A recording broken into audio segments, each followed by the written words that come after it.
Evening and welcome to our very first Winterage Webinar week and our very first session of this series. I'm Bridget Barry from Farming for Nature, and Farming for Nature was set up about 6 years ago to inspire and encourage farmers who farm or wish to farm more with nature. And one of the ways we do this is we find exemplary farmers each year and who are working with nature, and we broadcast and share their tips and their tricks of the trade as such. And one of the ways we do this is through these online webinars. So over the next 4 nights, we'll be listening to these farmers who will be giving us their top tips, but also hearing from a few experts and their responses to this. So we'll hopefully find out what works and what doesn't work. This Q&A series gives you, the listener, a great opportunity to not only hear about these tricks of the trade, but also to ask your pressing questions on some of your own, about your own farm and how this works. So over the next hour, I'll start the event and ask the speakers a few questions, and then we'll encourage you to write into the chat box, which is on the banner, and to ask questions that is related to the farmers and their farming practices, and any questions that you have in that realm. So please put your questions into the chat box. And feel free to respond to other people's questions if you see them and you know the answer. If you miss any of this session, or you know anyone that might be interested in seeing it, it will be up on our YouTube channel in the next day or so. So on to tonight's event, we're delighted to have 4 speakers with us tonight.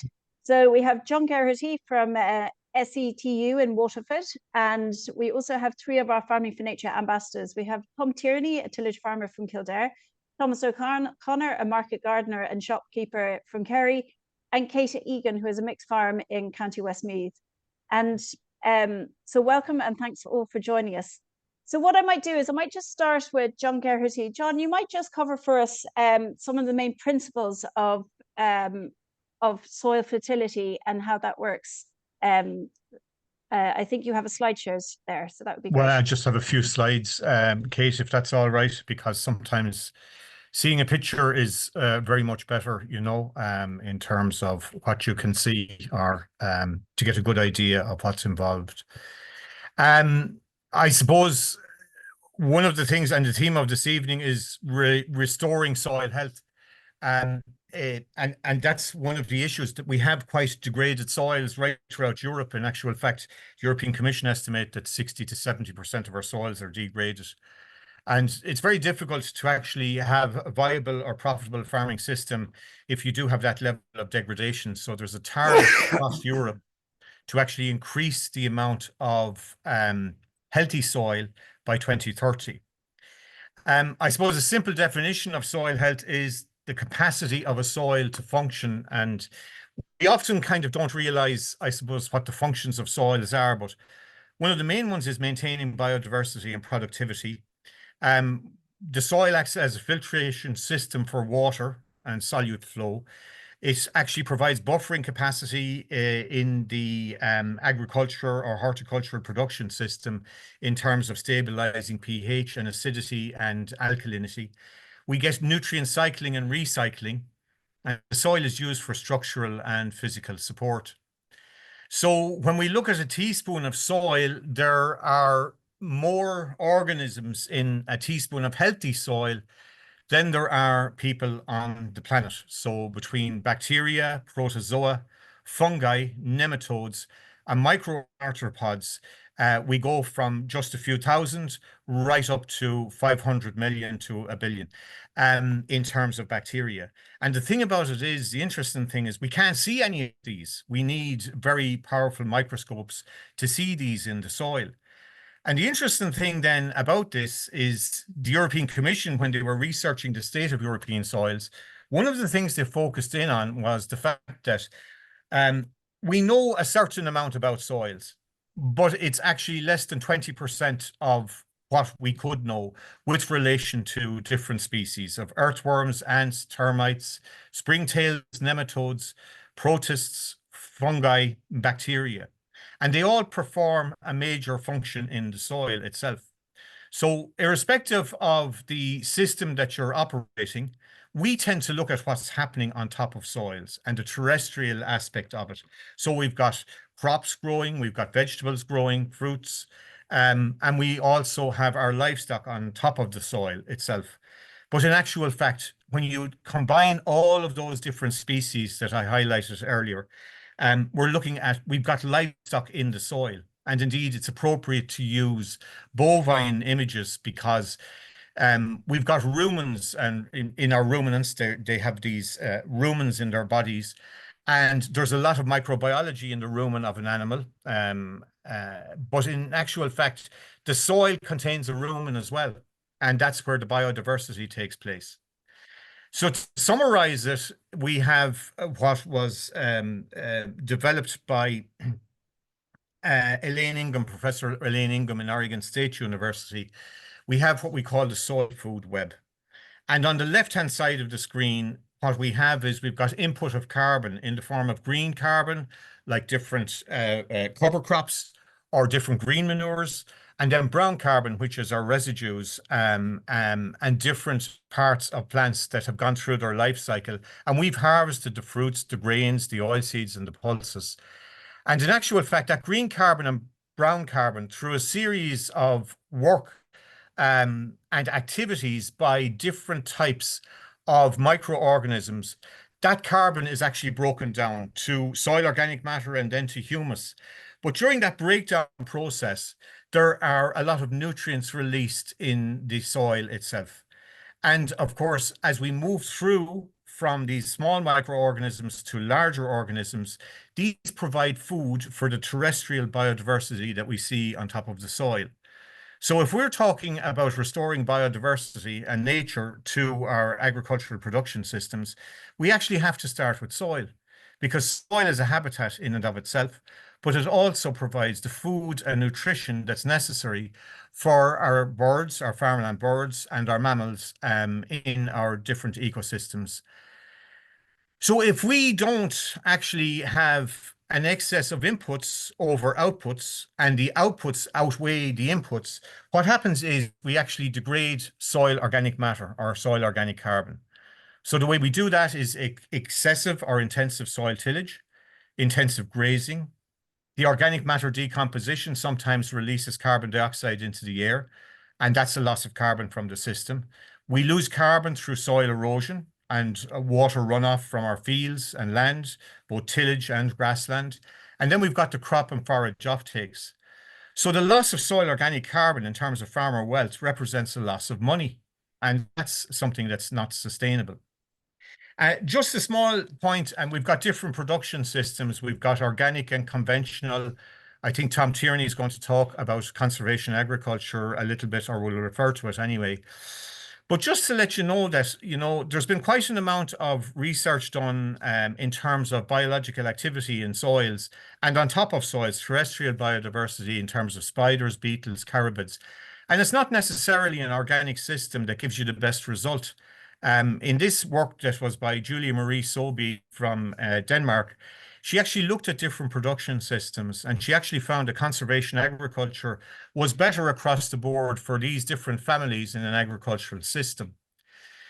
So back to the soil food web. If we want to restore soil health, we actually have to start feeding the soil because of the livestock that are in the soil. And we do that through a combination of green manures, like cover crops that we can use, for example, in Kate's system, which is vegetable production, and Thomas's system, which is producing food for sale directly to the consumer, or in Tom Tierney's situation, where he's actually trying to build reserves of nutrients in the soil for the crop production that he's undertaking. And this becomes very, very important. And of course, if we put the carbon in on the one side, we actually see an enhancement of biodiversity on the other. And this becomes very, very important. So restoring soil health will result in farm wealth because in part, restoring the soil health means inputs of carbon and developing those inputs of carbon. And then on the other side, the farm wealth, it actually comes in terms of inputting carbon, we can actually reduce the chemical inputs, like, for example, chemical fertilizer, some of the different fossil fuel inputs that we use in a production system. And that actually gets the whole soil health aspect and the cycling and recycling of nutrients going. So that's just a flavor. And I think Tom and Kate and Thomas will actually add to that in terms of the practicalities, in terms of what they're doing on their own system. Brilliant. Thanks for that, John. That was really useful. Just really quickly, John, on a kind of an overall view, where do you think someone should start? What are the priorities they should start with when they are looking to change their system? If they're coming from a kind of quite an intensive system? If they're coming from quite an intensive system, I'd say start very simply. One of the things that we want to try and do is increase the amount of living plants in a system. All right. And very often in vegetable production, in crop production, we usually have fallow periods or downtime. And it's one of the ideal points of entry is actually to introduce a cover crop in those situations. Now, any plant can be a cover crop, but what we need to do is choose species that aren't directly related to what we're going to grow as a cash crop.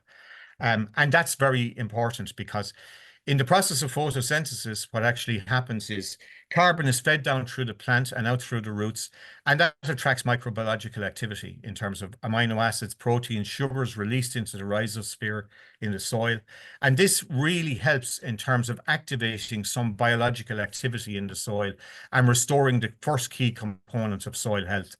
So I start with green plants and living roots.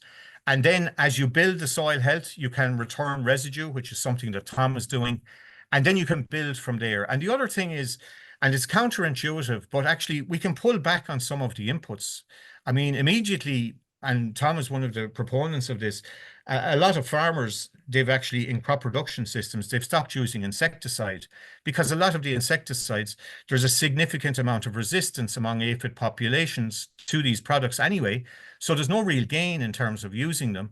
So by actually withdrawing their use, what you're doing is you're building up the presence of predators, predatory wasps, lacewings, ladybirds, that actually feed on some of these aphids in a more natural type of ecosystem.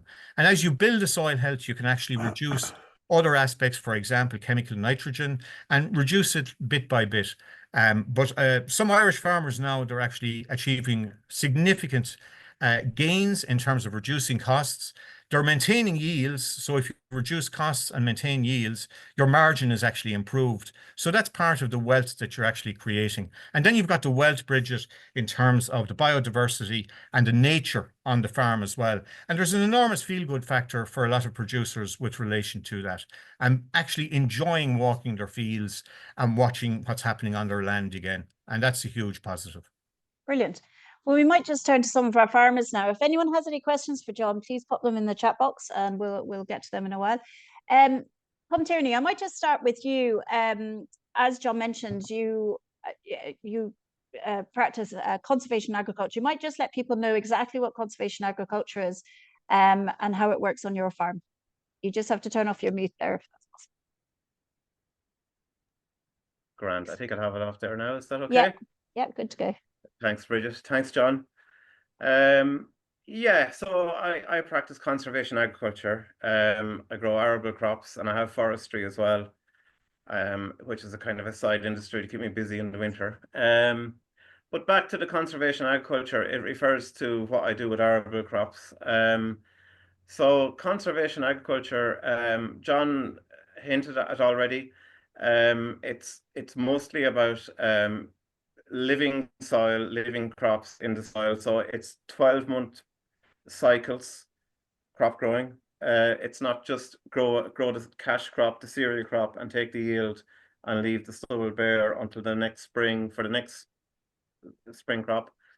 It's crop rotation as well. So most farmers would be doing this anyway. We'll be doing some level of cover crops and crop rotations. But they're two of the keys in conservation ag. And the third one is pretty important. In fact, nothing works if you don't employ it, and that's no-till. You can't build carbon and plough the ground every year. End of. And John was a bit kind to the organic farmers in the house, but like in Ireland, you have to plough if you're an organic farmer. It's the only weed control you have, or one of the very few weed controls you have that are any good. So conservation ag really swings around no-till.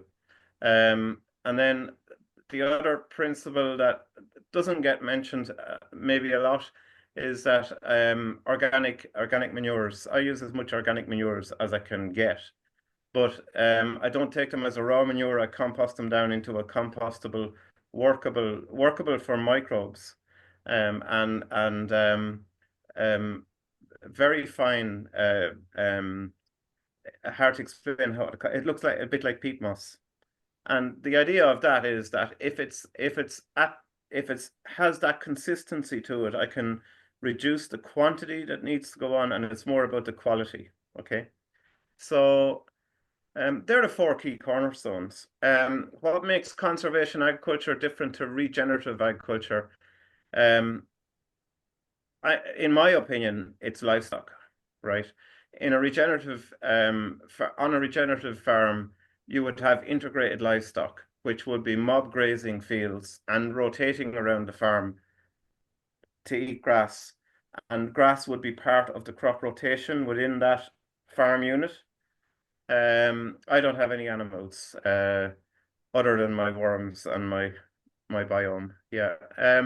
So that's conservation ag, and that's regenerative ag as I see it. There's probably more to regen ag than just having livestock, but in a nutshell, for me, that's what it is, the difference. So are you constantly building up your soil year on year, and how do you feel that helps your product and, dare I say, your profitability? Yeah, so I started no-till in 2016, and I was already doing crop rotations, and I was not doing cover crops, but I immediately introduced cover crops. And it doesn't matter. Some people will say to you, they'll go out into a field and look at a cover crop, and it's only 2 inches high because it was sown late, or the autumn was particularly bad or wet or whatever, and they'll say that's a rubbish cover crop. But really, all they're doing is measuring biomass when they say that. And a 2-inch cover crop will have at least 2 inches of roots in the ground that you won't see, right? And like a crop, whether it's a cover crop or a cash crop, it's like a train, you know. There's passengers going up and down that plant from the soil to the plant, or vice versa, from the air back down in the form of carbon and whatever. And so even if it's only a small, minute linseed plant that's struggling to make it through the winter, it still has a function. It's keeping microbiology in the soil alive and working, and you need it. Whether you think it looks bad or whatever, you should always have a cover crop in the ground in land that you're not going to crop with a winter crop. Mm-hmm. Was that a question? Sorry. And yeah, and just coming back to maybe the number, do you think looking after your soil, it sounds like a bit of additional work, but is it worth it? Financially? It depends how you look at it. Is it worth it financially? Yeah, without doubt. So I'm a Teagasc signpost farmer as well as a Farm for Nature ambassador. And Teagasc are monitoring my farm costs and returns and comparing them to conventional systems. And I think I said in the last YouTube webinar we did, Bridget, I had the facts and figures then, I don't have them now, but basically a conventional farmer would have to grow 5 tons per acre to match my margin per acre in terms of euros, right? And my yields aren't dramatic. I mean, I'm not hitting 4 ton every year on a wheat crop, if you want to look at it that way, but I'm not managing the yield. I'm managing the crop and the soil, you know, and the cost of putting it there and growing it and maintaining a margin. So yeah, most definitely it's worth doing. So no-till means that you don't have to plow and cultivate. So straight away, I'm a one-man band. I do my own drilling. I don't have to have a guy in front of me with another tractor and a plowing and wages going out the gate. I don't have that. Mm. The other thing to say is I do put out compost, and Like I've had it said to me like, oh, but you put out compost, so that has to cost money. Well, it does, right? But I'm putting out tons the acre. I'm not going out with 4,000 or 6,000 gallons the acre of slurry, which conventional farmers do, and it conveniently was ignored by the person that made that comment. So like you know, it swings and roundabouts, but overall, there's very few farmers conventionally growing 5-ton crops, and their input costs are astronomical, whereas mine are actually less than those conventional farmers. So I'm protecting my margin per acre at all costs. You know, Brilliant. There's a lot of maths and involved, I'd like say. no-till is roughly 1/3 the cost of a conventional system in terms of establishing a crop going into the winter season, like, you know, so it's a no-brainer. Great. Listen, we'll come back to you in a while. Thomas Yep. O'Connor, I might just hop down there to Kerry if that's okay with you. Absolutely. So Thomas, you are an organic farmer, you're a market gardener, and you have, you know, woodland and poultry and various other things going on as well. But you also sell straight to your customer because you have a shop as well. But Thomas, Tom mentioned compost there, and I know compost and mushrooms are very important to your soil. Can you maybe take us through some of the aids you use on your soil and how important that is to your business? Yeah, I mean, like it's about building fertility in the soil, and the more diversity and fertility you have in the soil, the more nutrient density you have in your food, and the best of the flavor and taste that are in it. So for me, the complexity I can build up in the soil biology is reflected in the nutrient density of the plant, and also its resilience to pests and diseases. When we're making compost, what we're trying to do is we're trying to take loose nitrogen and loose minerals and nutrients and stabilize them and put them into a plant available form. And when I use a compost, I use it as not like I'm trying to feed the plant, but I'm trying to feed the biology that's going to feed the plant. When I started out and I had a tractor and a rotavator. So the horticultural practice was every year you ploughed it and you rotavated it up. Now like you said, I consider myself more of a market gardener. I moved to using cover crops, 1 meter pathways and 1 meter beds. So there's less and less disturbance on the soil. And instead of having 4 acres in my field, that's just all ploughed. Now those 4 acres are divided into 6 sections with shelter belts in between for biodiversity and for water table management and nutrient management and for shelter, and then my crops are in between it. And people might look at my setup and say that you're wasting 40% of your ground, but actually I'm reducing my amount of inputs and my need for dealing with disease and stuff by creating the biodiversity around it. Like I said, I used to think I was the farmer, and I realized actually all I'm doing is creating the environment that the plants are the things that are feeding and farming the microbes. And the more we understand about it, the better. Like I was involved in EIP with Talamh Bio, and one of the things is we did the Elaine course on the soil food web. But what we did is we got microscopes, and we were able to start looking what was happening inside in the soil and seeing how all that entire food chain is connected. So composting is really important. Our main composting at the moment as it stands is I usually bring in wood chips. I have my own wood chips that I chip into my beds, and I have them inoculated with fungi in the pathways. But I also import wood chips from native trees, probably about 20-30 ton a year.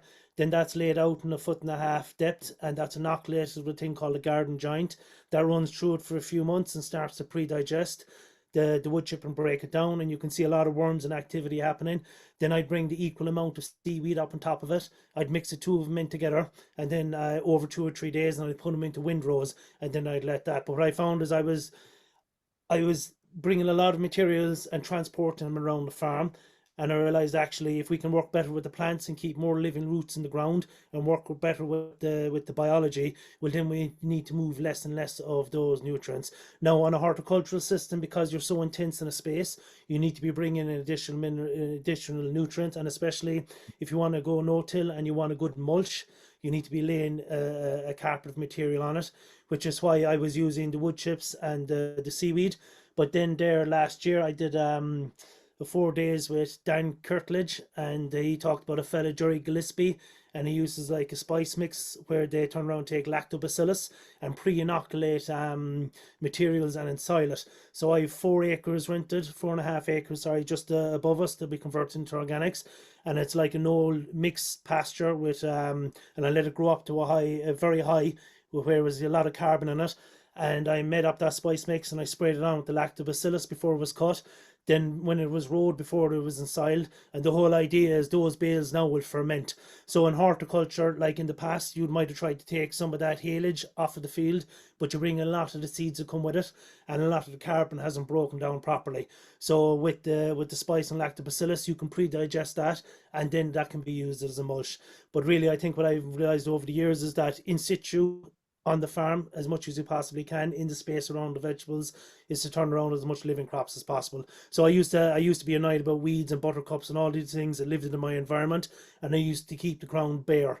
But what I realized over time is that as I was keeping the ground bare, I was destroying the structure that was helping feed the plants. But then also all of those weeds, they had a particular job, whether that was a taproot to go down with deal with compactation from the docks or whatever it was. But ultimately, that every single living plant is a different mineral and component, and the more leaves we have on the ground, the more photosynthesis we have. So where my pathways used to be clear in the past, now I let the weeds grow there. They grow up and I flail mow them down. But each time I realize that my entire farm and that entire area I'm growing in, even the space I'm not growing in, is photosynthesizing all the time and feeding the biology.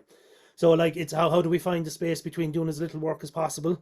You know, no work farming, which doesn't really happen. It's called kind of clever farming, really. And I think what we've done in the past, like the last 100 years of industrial and chemical agriculture, is we've broken the processes for recycling mineral nutrients on our farms because we've degraded the biology. In order to do that, we needed a huge amount of energy, which came from oil and came from inputs and chemicals that had to deal with the consequences of disturbing the soil. But the thing is, we won't have those inputs coming into the future. And in order to have a wealthy farm, or at least a farm you can make a livelihood off of, you need to turn around and ensure that you're capturing as much light as you possibly can, and you're capturing as much carbon as you possibly can through the different plants. So living roots in the ground all the time. But then trying to manage that with horticulture is like, yeah, we're getting there. It's a tricky thing. But I've no doubt that the complexity of the amount of plants and biology inside the soil is directly related to the nutrient density of the plants and the health that those plants can give to either the humans consuming them or the animals that are consuming it afterwards, whether that's on a grassland or it is in a horticultural setup. Brilliant, Thomas. There's loads there. Just very quickly, in the kind of changing environments that we have, do you feel that your farm, by looking after your soil, do you feel that you're more resilient against climate adaptation and mitigation, or how do you feel going into the future? Yeah, well, without a doubt, like, I mean, I have sprinklers set up, but I don't use them because I don't need irrigation, because that 40% that isn't my direct horticultural production has trees and hedgerows. So like, I never need to irrigate even in the driest weather, because at the very basic level, there's always a dew in the morning because the trees' roots are going deep into the ground, they're balancing the water table, but then also they're recapturing any minerals and nutrients that are lost out and cycling around. Yeah, and even in the even that 40%, I'd have lost 2 of my tunnels there in the last storm simply because we're so exposed to the weather. But from when we started 17 years ago to where we are now, instead of being an open field facing the Atlantic, we've multiples of microclimates and sheltered areas. I used to put out a bionet 10 years ago and would get blown down to my neighbour's land. Whereas now, even in the worst weathers, you can walk into each of those sections and 2 feet off the ground, there isn't a stir off it. When it comes to dealing with like the white butterfly, Jesus, at the start I'd be chasing around with a net trying to catch them and be tormented about it. But what I realised afterwards is by building a healthy soil, the plants are less susceptible to being like, you know, like a Las Vegas come eat me kind of style for the pests. But then also that even by having those trees and that diversity around, living under my kale are so many small little birds, and they spend the whole winter sitting and running around underneath the kale. So even if there is a weak plant and a butterfly does land in it and there is caterpillars, we have a biological system that'll keep it in balance. Unfortunately, we deal with sterilization and like one thing kill this, kill that, kill the other. But as we start knocking all these different parts out of the web of life, then we interfere with its ability to react. So it's about diversity, and then those pests and diseases do still exist within the environment, but they're always kept in check by the biological diversity. Brilliant. Kate, moving on to you, you're up in Westmeath and you have a mixed duck farm up there with everything from horses to vegetables, whatever. There's a lot of risk involved in moving into a system where you're mixed stock, but also there's a lot of risk involved in putting it all into your soil and maybe taking out all the inputs. How would you respond to that? What would you say to your neighbours? Thomas was just talking there about the untidy farm. What do you feel about the neat farm versus the wildness and the importance of the soil and the risk to you as a farmer with everything that changes, and how do you think your soil is important for that? Okay, I'll start with the neat farm versus the tidy farm. Our concept of aesthetics and how things look, unfortunately, is kind of sold to us from a long time ago in terms of the idea of a neat green lawn. And unfortunately, if you actually trace back and look back, it's the companies that are trying to sell you something that have created this picture of the countryside in a particular way. So you kind of have to hold on to your own vision. Like, I now see those empty fields as impoverished landscapes. So for me, beauty is in the diversity and in the messiness, but it takes education to get there. And I think we do have to be a little bit careful in that we want to bring everyone along with us and not be like, you know, hey, your place is not, you know, I'm trying to mind my language now, but your place isn't great, mine's much better because it looks like this. I think we just go with education, and the more you interact with systems that are like this, and you kind of start to get an eye for it, because you do have to train your eye. You can start to see the health, you start to see how it's functioning, and you can start to see that it's building and recycling material as you go along, and you're not left with residues on your fields, and you don't have bare patches because there's too much urea or too much animal manure. So I think that brings the aesthetic. In terms of dealing with people who might not like it, it's just patience and kindness and trying to educate, really, but holding your own. There's a lot, I think, in the countryside of what the neighbour thinks, and it's a really, really difficult one. Sticking your head above the parapet is a psychology that's very challenging. Me as an outsider coming in, I'm not from a farming background. I think I walk around with sort of butterflies around my head a little bit. I don't have to deal with it too much. I'm used to being the crazy person down the road. So that's the organic lady, despite not being organic. So that's the first part of that question. The second part, I'm probably not fully sure I understand you, Brita. Do you mean like what the resilience of the place? Is that what you're kind of getting Yeah, at? exactly. So there's so I think for a lot of people, they might be scared about moving out of high chemical inputs into investing in their soil and hoping it will turn out right, and the risk involved in that. How would you respond to that farmer, or what would you say to that farmer? The first thing I do is I'd say I understand it's absolutely terrifying, particularly if you're at a big scale, because big scale and making this transition, it really is. And in some ways, until you see it, until you're in it for a little while, it is a leap of faith. So to mitigate that, there's a couple of ways that like I'm quite small scale, but at the same time, when I shifted into kind of no dig and looking at soil health and managing it that way, I had to kind of be like, okay, you have to take that breath and go, okay, look, I'm going to see how this goes a little bit. But if you can start with, even you take one field, just take one field and start with something on that, or take one action. So some of the best advice that I've heard is like, if you do need to spray, put out some carbon with it, because when you spray, you incite a biological bacterial bloom in your soil. And by adding in carbon, it gives them something to eat, so you can reduce the impact of it. If you're going to, if you are going to take a slightly bigger chance, throw out something like a biological amendment that can offer feed, and just put that into your system rather than removing the other things. And then if you're like, oh, hey, that didn't do any damage, maybe I can reduce one spray this year, you can do it and mitigate in pieces and start to observe. But the biggest thing is to start to look. And one of the best places to start to look is your soil. And I've come across, there's an app, Soil Mentor, recently. And I know in the comments there, someone was asking about soil tests. And some of the best tests you can do on your soil are visual, and they have them listed on Soil Mentor. Some of them are for free, and then I think the others, they give videos on how to do them. But simple ones about go out and dig a hole in your soil. If you cannot find a worm, you have a problem. So the first thing is just go out and take like a 50 by 50 centimeter square, dig a hole in it. How long does the water take to go through? What are you seeing?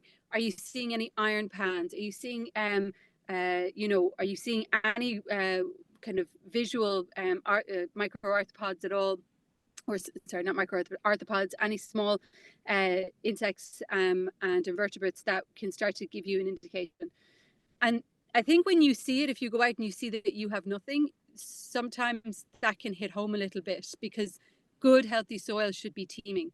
And when you do start to build it, if you just take once, it becomes addictive, like it really does. And when you start to see that this is functioning by itself, it's working. And one thing I would say is go and see if you can find a farmer who started down this road and has backtracked, because I personally have never heard of one. Not when they've really given it a shot. 1 year, 2 years, yeah, it's gonna be slow, but with a good biological amendment, you can see a really big boost in the first year, because you're adding, say, just if you did for different soils, you can look up different ones, but even just some effective microorganisms, some humus, some extra carbon in the form of white wood chip, and some, oh my God, molasses, you know, a small spray of that, you probably see a massive boost in productivity in 1 year. Brilliant. And I know Thomas O'Connor's just put his hand up there, so I'll come back to him in a sec. But Kate, just really quickly, because I know one of the things that I saw in your video, and each of our farmers, by the way, for anyone that doesn't know, have videos on their profile on our website. So you can see a 5-minute video about their farm and what actions they've taken for nature. But I know, Kate, ages ago, you were doing a lovely piece on compost teas and stuff. Like, by doing those amendments, you saw a massive difference. Like, did you start with fewer worms? How's it looking now? Are you still addicted to doing your tests?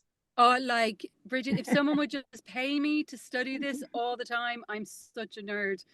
And the people around me who aren't interested, God love them. But so basically, I've been on a massive journey with this the last while. So a lot changed in terms of the management of the farm, and it's being managed on less time now. And so I've kind of had to get creative, but it's given me scope to kind of step back and look at some other ways. So I was always interested in Korean natural farming, and I got to do a little bit more of that this year. But what I think the key is like setting up systems so that these things can work. So I did used to do things like comfrey, you know, what I would consider now is sort of like very beginnings of my understanding. It's grown enormously. But one of the best things, if you wanted a starting point and you just could go out and do anything tomorrow, I would say start a small vermicompost. I took 3 bathtubs and repurposed them into vermicompost, which is worm composting. I used the liquid and I dipped all of my plants in that this year before I planted them. And I honestly don't think I've ever had such vital, vibrant plants. They look just so healthy and happy. And I also used a lot of mycorrhizal inoculants on the roots as I dipped them, as I planted each of them as well. As well as all the, you know, things like living roots and mulches, heavy mulches throughout the year. And I, again, like even with when we've had dry weather with the mulches, and the need to irrigate really only in the tunnel and very lightly, to be honest, it does, you really see the impact. The need to, I don't even need to, the soil was a bit degraded for a year or two, and so kind of few patches we restored on this, and we would have broad forked it, but like I'm not there's no need to broad fork it now. So broad forking would just let the air in to try and let that biology get down below. We wouldn't turn it over. But after just a year of kind of working with no dig methods, mulches and living crops and biological amendments, a lot of them, just really seeing the soil get lighter, and you can just plant straight into it this year now for winter, for garlic, for things like that. So a huge amount of resilience is built up as well. Thomas, you wanted to say something there? Yeah, just on the topic of farmers that Thanks, are, Chris. you know, moving from one extreme to the other. It's not about moving one extreme to the other. It's about finding new knowledge and new experiences by engaging with the wider community and seeing the alternatives are there. and then taking a corner or a patch of your farm and experimenting. Build your confidence in a small area of your farm. And like Kate says, as people have gone down this road, very few of them have turned back and gone back to the old systems. But it's very daunting because there's huge financial pressures. There's a whole load of pressures on our farmers, especially on a larger scale. So turn around and find the information, find some stuff that suits you, experiment in a field, and trust your animals. Let your animals go in and see which part of the pasture they prefer to graze off of, and you'll build your confidence to turn around and convert to a larger scale. Unfortunately, a lot of the time when people move from the conventional system to alternatives, they're dropped straight off the edge, where you need a little bit of rehabilitation. And if you are moving away from chemical industrial inputs, it's generally reducing 20% a year, while also building your biology in order to replace those kind of inputs. That's a really kind of helpful advice. Bridget. Tom, would you respond to that as well? Yeah, your risk question, right? Like the question was, if someone conventional was looking at the risks associated with doing it, would they do it, right? So it's a simple answer. You have to look at what you can control, right? What are the factors that you need to control or you think you need to control? You can't control the weather, how you're going to grow the crop, okay? You can't control the yield you're going to get. All you can do is fire as many chemical inputs at it as you think someone is going to tell you to do to get a yield, potentially, right? You know, the one thing you can control are your input costs, right? So why wouldn't you control your input costs and reduce them? Like, why wouldn't you reduce your chemical fertilizers and fungicides that you don't need, or insecticides that you definitely don't need? No, I think you need to look at what control factors you have to deal with, and you need to look at how you're going to risk manage the ones that you can control. And the only one you can control is input, chemical input. You know, so if you can do anything to replace that, you know, you're limiting the actual risk itself to not having a profit margin at the end of the year. You know, now it's a big step, but like as the other speaker said, if you are integrating the principles around introducing cover crops, rotations, and organics, they are in a small way replacing the chemical inputs, okay?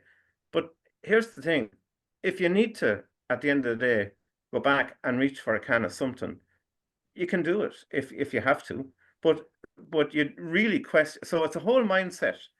You know, you really have to change the way you think about this. It's not just, I have to get to Glanbia and get the Amistar before it's all gone, everyone else has it gone. It's about, do I really need to buy this kind of stuff in the first place, right?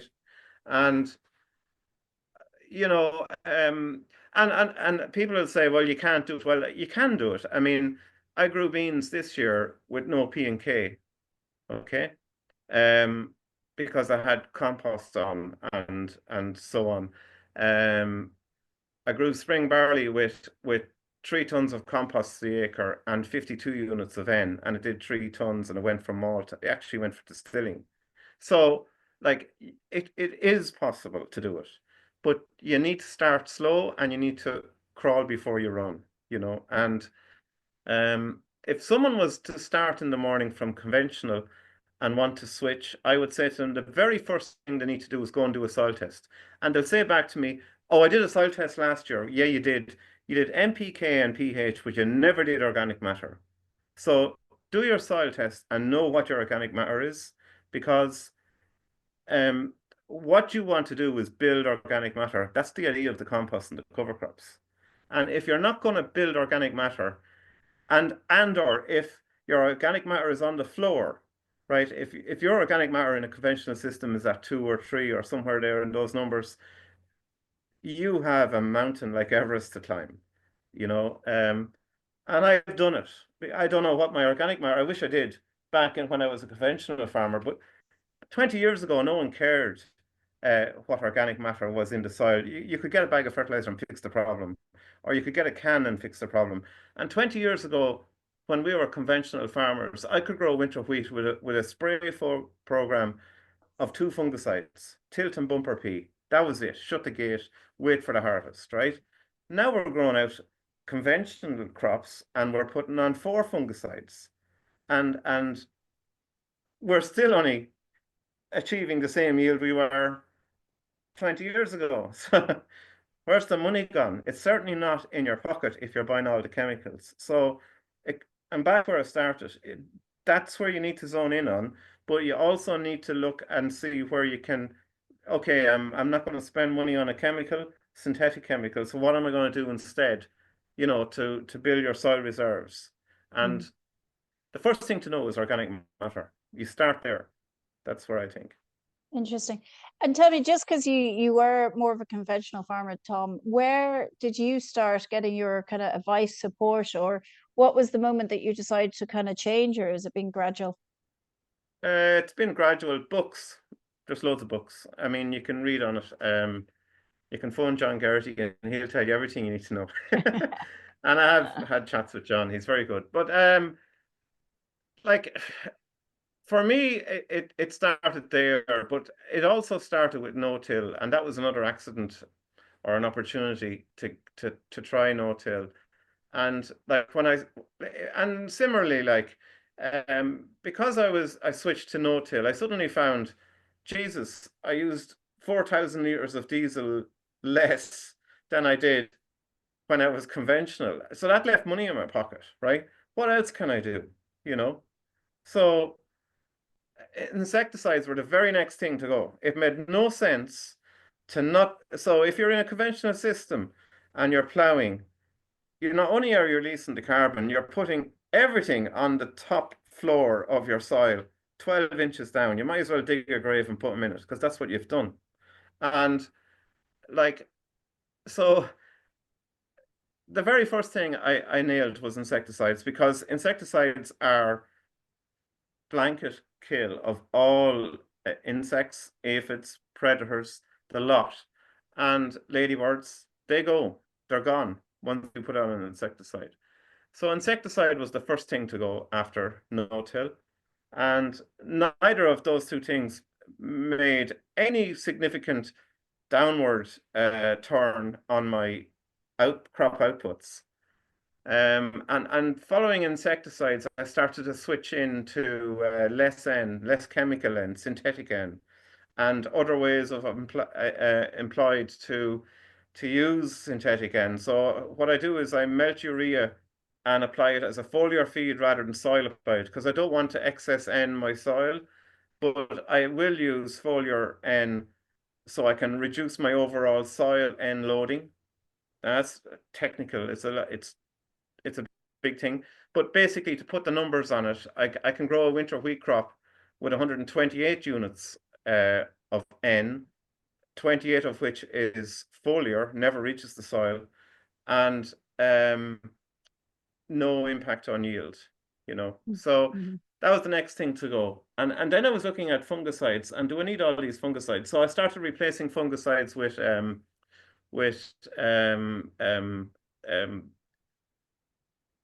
silicas and trace element treatments, you know, and someone else said earlier molasses and like and also seaweed. So I kind of make a blend of seaweed, silica, and molasses, and I will go out periodically, or every time I go with a fungicide, I go with that for sure if I have to use a fungicide, but I try not to, or not a fungicide, sorry, with the trace elements that I would apply.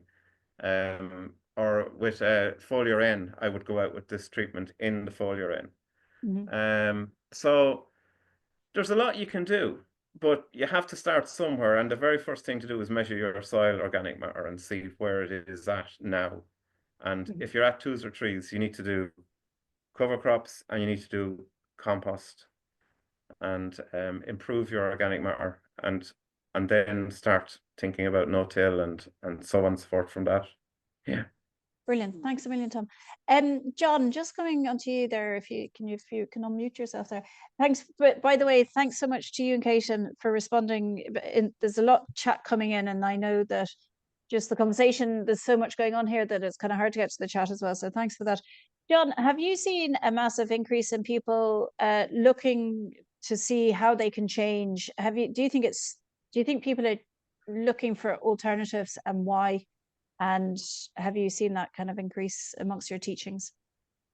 Yeah, and it's not just in the Irish context. There are a couple of different drivers. I think one of the main drivers is lack of profitability at farm level, you know, and the cost of inputs, particularly fossil fuel inputs, has risen dramatically. So that's a key driver.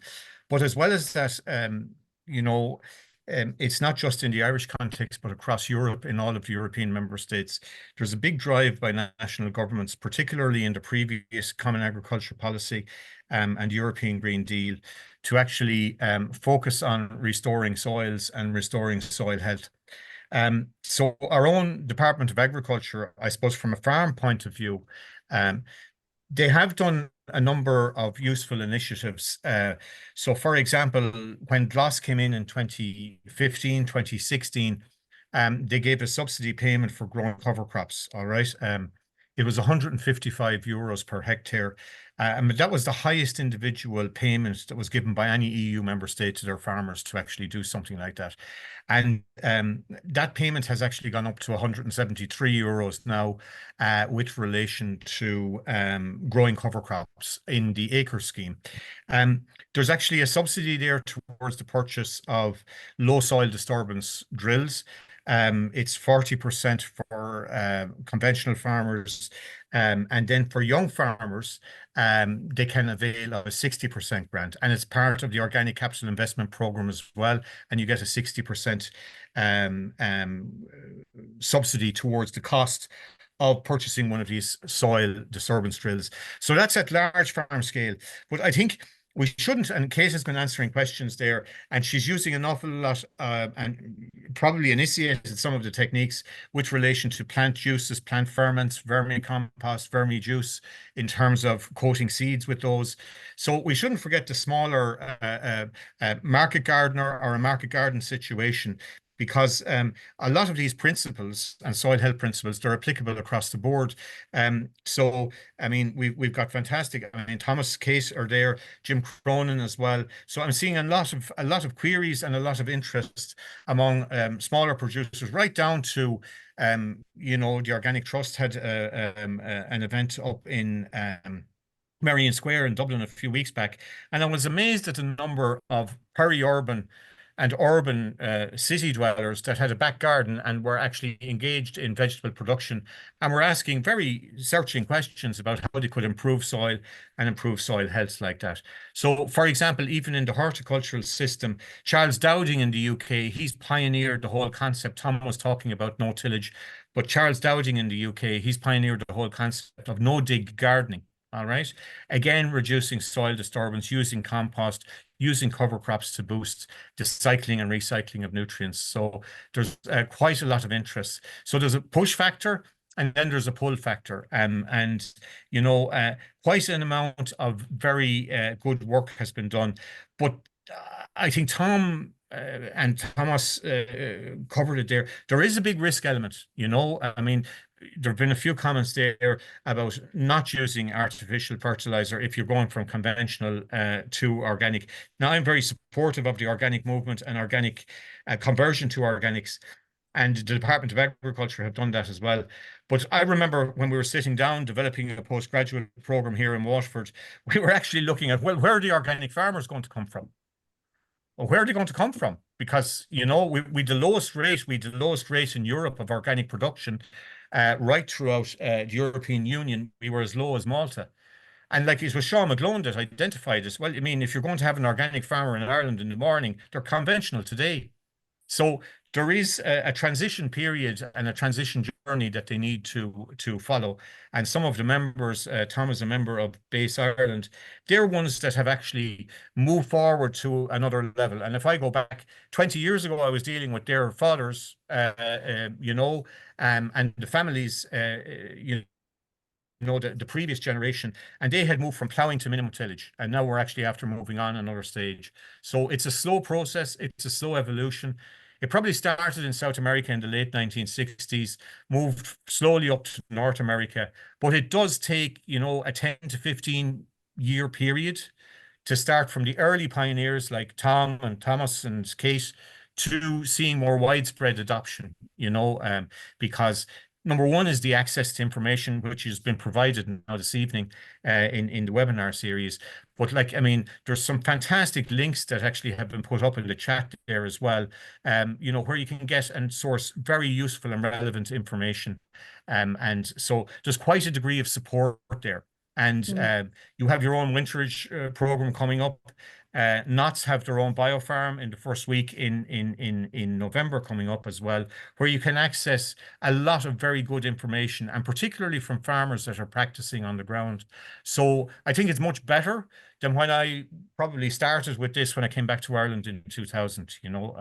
So there are policy supports, and there's a general positive environment there that Tom referred to a bit earlier, Bridget. Brilliant. Thanks for that, John. Thomas, just over to you there quickly. We're coming towards the end of the evening, so I'm just going to give you each a last question. So, Thomas, you have a shop, as I mentioned before, and you know you're putting so much into your soil. I feel that it's only fair to say that the produce you have is very nutrient dense. Are you able to demand a premium for that? Do your customers, come to you specifically for that? How's that relationship? Well, I suppose the real thing is the quality keeps bringing the customers back. So like when we set up the farm, we wanted direct contact with our customers so we could build that long-term relationship. So yeah, the quality in the produce keeps bringing them back.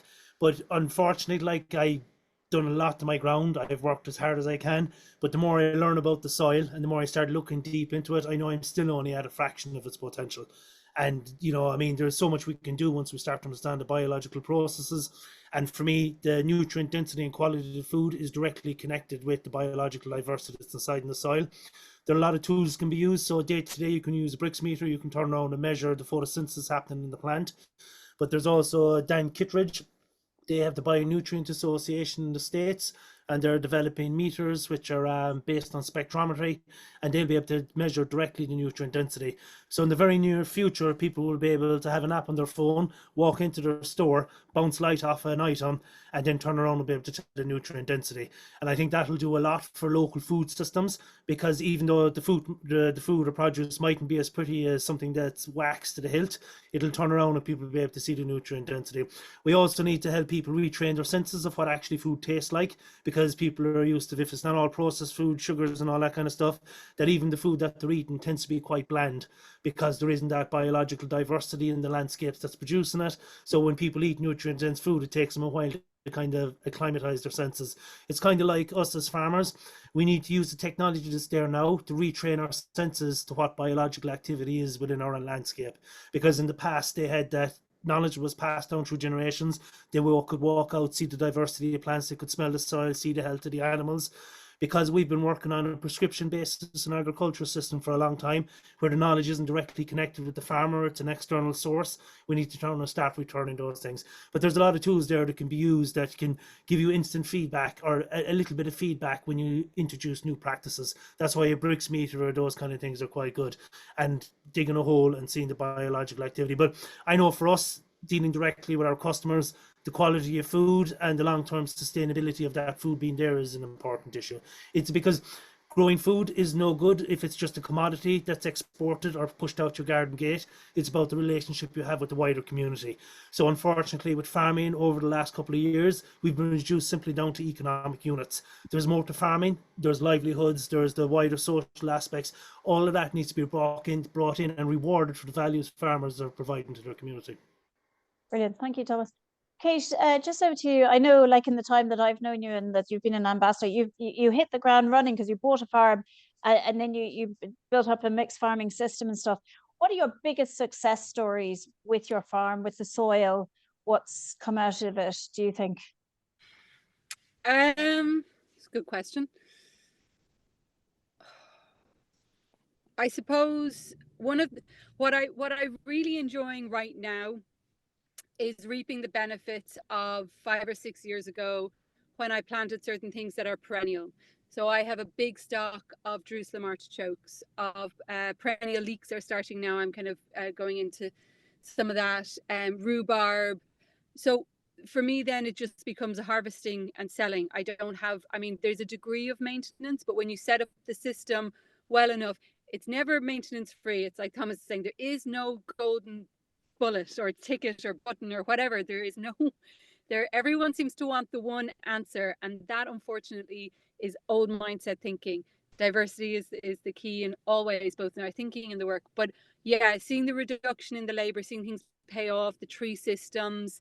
I'm looking forward to getting some chickens again. I kind of reduced my stock there a while ago, but like, and having a forest system to put them into, you know, so seeing things connecting, definitely yielding the benefits. I've nearly 100 hazelnut trees. I topped up last year with another 50. And so seeing that come in and playing with potentially products that might come out of that, working with Culinary Institute in Technical University of the Shannon. I think it's just, in some ways, it feels now like a playground. I go out there and I'm like, oh, look at that. What can I do? Brilliant. And when I'm not looking at problems everywhere, I'm just curious. I'm like, well, why are there thistles there? Oh, what was there? Was there too much excess nitrogen? Was there some sort of bioremediation coming through? You know, why are things happening? I think that's probably the most exciting. Even just listening, I was listening to a podcast on soil coming in, and it's about my 4th time listening to it. I'm like, God, I'm such a nerd. But I was like, okay, I didn't hear that bit the first time I listened to it. So again, as you start to assimilate information and then things come in. So like the key thing that I listened to at that moment was weeds contain, if you test the leaf, it'll often contain whatever it's containing in the leaves is what it's missing in the soils. And I was like, that's amazing. But so it's literally giving to the soil what the soil needs. It's using its roots to go down and get that particular mineral and bring it up and then put it in the leaves and feed it back into the soil. So it's like, then how do we work with that and how do we use that?